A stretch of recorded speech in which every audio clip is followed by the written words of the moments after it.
figured maybe part 2 will help you determine putting it back in. So the switch, the on switch is at the top, off at the bottom. So the wires go to the right. They go around this trigger at the bottom. The wire idea didn't actually work, so I just did it.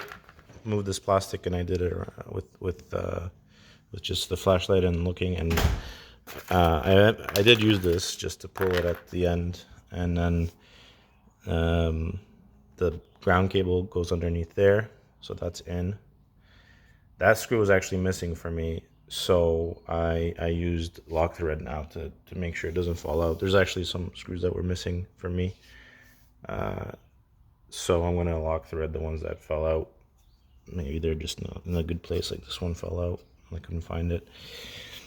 And then everything routes here through here. There's a tab here that goes in there, and then that's it. And that one route, the red cable, the black or the negative cable, just is under there, and that's it really.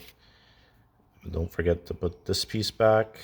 Line up the screws here for the carb. This piece of plastic, and then this cover and everything. I found it that it was a little bit of a pain with this.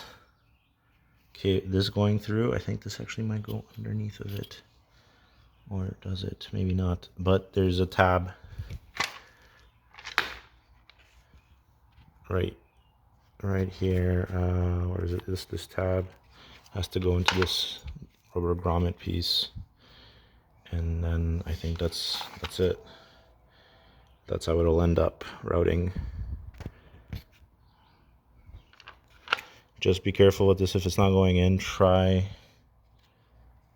to do it so it does go in, so you don't have to force anything and rip this cable. You don't want that. So that's it. I'm just gonna put it together and fire it up and see how the on-off switch works. It's quite a lot of work. If you just want to leave your old switch, if it broke off like this or something and it works, you could always use the choke to turn off and on the chainsaw, so it's not harming the chainsaw doing that. Not sure, but since I got the piece already. It was laying there. I wanted to see if I can get it in there. Cheers.